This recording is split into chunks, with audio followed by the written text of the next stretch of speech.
Evet, değerli arkadaşlar, iç ve dış gelişmelere dair partimizin açıklamalarını sizinle paylaşmak üzere buradayız. İlginiz için teşekkür ediyoruz. İç gündemde yine öne çıkan başlıkların en önemlileri malum yine ekonomiyle alakalıdır. Kur artışı ve enerji maliyetlerindeki yükseliş yakın dönemde ciddi fiyat artışlarına yol açtı ve Aralık ayı enflasyonu zirve yaptı. Haliyle yıllık enflasyon da beklentilerin çok üzerinde gerçekleşti. Döviz artışına yapılan müdahaleler ve devreye konulan kur korumalı mevduat sistemi ile şimdilik döviz belli bir aralıkta dengelenmiş görünüyor. Ancak yeni yılla birlikte başta kamu hizmetlerinde yapılan yeniden değerleme artışları olmak üzere üretim ve imalatın en önemli girdileri olması hasebiyle elektrik, doğal gaz ve akaryakıt zamları beklenen fiyat düşüşlerinin gerçekleşmesine imkan tanımadı. Hatta yeni yıl zamları sonucunda Ocak ayı enflasyonunda daha fazla artış beklenmektedir. Amerikan Merkez Bankası Fed'in enflasyonla mücadele adına önümüzdeki aylarda faiz artırımına gideceğini açıklaması küresel piyasalarda ciddi tedirginliklere yol açmaktadır. Fed'in muhtemel faiz artışı Amerika'ya doğru sıcak para akışı anlamına gelirken başta gelişmekte olan ülkeler olmak üzere diğer ülkelerden sermaye çıkışı sonucunu doğurmaktadır. Döviz kurunu belli bir band aralığında tutarak enflasyonla mücadeleyi hedef edinen Türkiye'nin muhtemel Fed faiz artışlarıyla beraber yeni kur şoklarına karşı hazırlıklı olması bu noktada önem arz etmektedir. Fed'in tetikleyebileceği muhtemel bir kur şoku ekonomik gidişatı daha da zora sokarak hayat pahalılığını dayanılmaz boyutlara taşıyabilir. Bu olumsuz tablo ile karşılaşmamak için tedbirler alınmalıdır. Evet arkadaşlar, diğer önemli bir başlık gıda fiyatlarındaki yükselişlerle alakalıdır. Dünya genelinde enflasyon yükseliş eğilimini sürdürürken Türkiye yeniden yüksek oranlı enflasyon şokunun etkisine girmiş durumdadır. Enflasyon artışında ithalata dayalı enerji ve akaryakıt öne çıkarken gıdanın artan enflasyonda başı çeken diğer bir kalem olması tarımsal faaliyetler için elverişli şartlara sahip Türkiye açısından anlaşılabilir bir durum değildir. Ekmek zamlarıyla sık gündeme gelerek bu alanda sembol haline gelen buğday fiyatlarındaki artış bir tarım ülkesi olarak Türkiye'nin ayıbıdır. Gıda üretimi, güvenliği ve tedarikinin arz ettiği hayati önem, kuraklık ve salgın süreciyle birlikte fiyatlardaki fahiş artışla daha açık bir şekilde ortaya çıktı. Türkiye'de teşvik ve desteklerin artan girdi maliyetlerine oranla çok düşük seviyelerde kalması, çiftçiler açısından kar oranının düşmesine bağlı olarak tarımsal faaliyetleri cazip olmaktan çıkardı. Bu alanda etkin bir politikanın olmayışı, arz-talep bağlamında ürün çeşitliliği üzerinde olumsuz etki bırakmaktadır. Tarım ve gıda ürünlerinde ekilebilir yeterli arazilere sahip Türkiye'nin bu alana daha fazla önem vermesi zaruridir. İthalat yoluyla dışarıya akıtılan paraların teşvik, destek ve kendi kendine yeterlilik ilkesi gereği oluşturulacak etkili politikalara dönüştürülmeli, gıda ürünlerinde dışa bağımlı hale gelmekten şiddetle kaçınılmalıdır. Evet arkadaşlar, geleceğin inşası gençlerin eliyle olacaktır.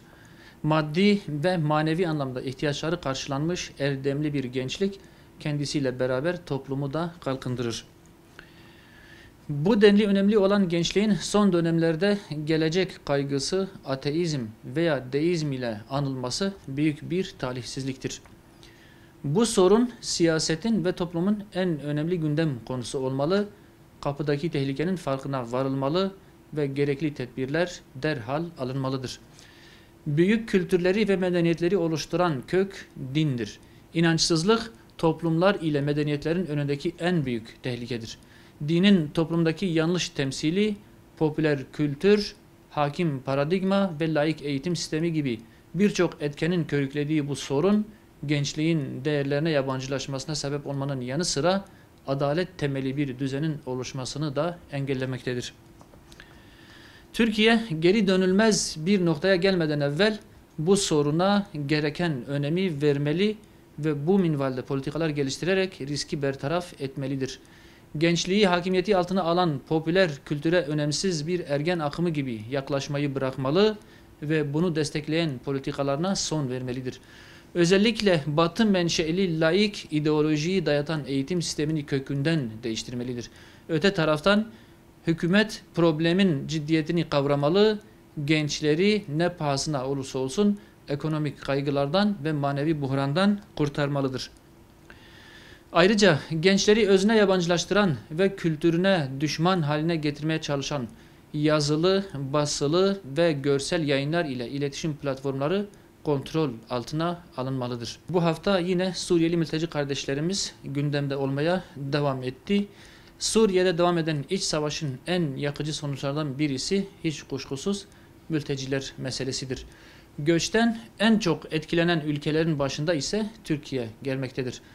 Halkımız başından beri mültecilere bağrını açmış, maddi ve manevi bütün imkanlarını seferber etmiştir.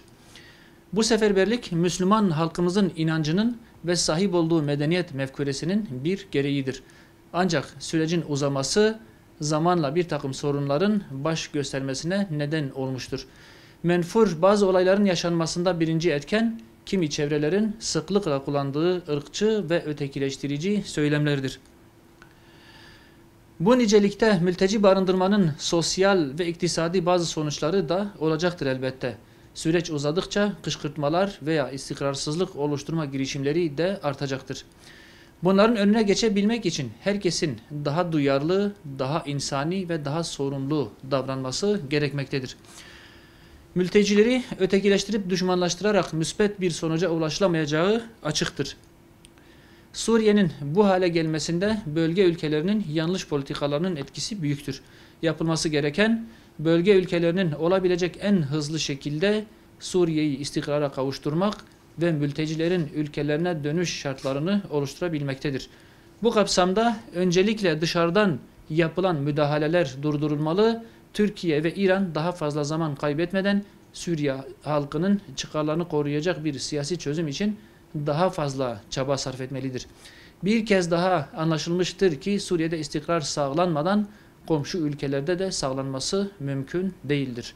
Değerli arkadaşlar, Afganistan'daki insani dram her geçen gün daha da derinleşmektedir. 20 yıllık işgalin sona erdiği Afganistan'da yoksulluğun boyutu giderek artmaktadır.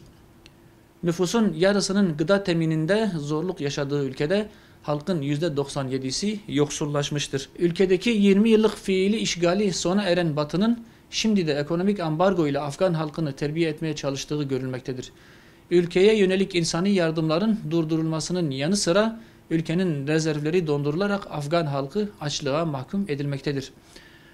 Açlıktan organlarını satma noktasına gelen Afgan halkı için acilen harekete geçilmeli, İslam ülkeleri Afganistan'ın el konulan rezervlerinin serbest bırakılması için birlikte hareket etmelidir.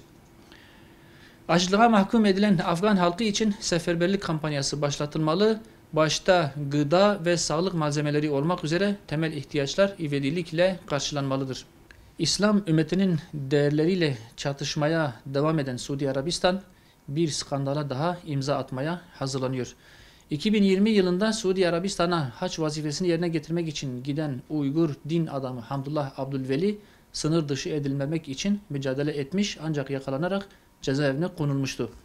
Suudi yönetimi Hamdullah Abdülveli ve beraberindeki diğer Uygurlu Müslümanı Çin'e iade etmeye hazırlanıyor. Çin'in Doğu Türkistanlılara yönelik insanlık dışı cürümleri, asimilasyon çalışmaları ve kötü muamelesi defalarca kamuoyuna delilleriyle yansımıştır. Zulme maruz kalacağı açıkça bilinmesine rağmen hac vazifesi için ülkeye gelen bir Müslümanın dini asimilasyona maruz bırakacağı bilinen bir ülkeye iade edilmesi insanlık dışıdır. Hac vazifesi için ülkeye gelen Müslümanların güvenliğinden mesul olan Suudi Arabistan'ın Hamdullah Abdülveli ve diğer Uygur Türklerini zalim Çin yönetimine iade etmesi kabul edilemez. Müslümanlara yönelik zulme en fazla İslam ülkelerinin karşı durması gerekirken menfaatler gereği İslam düşmanlarıyla işbirliği yapmak, Müslümanları zulme ve işkenceye göndermek apaçık bir ihanettir. Suudi Arabistan'ın bu girişimi derhal sonlandırması, Çin'in zulmüne karşı Uygur Müslümanların yanında yer alması gerekmektedir.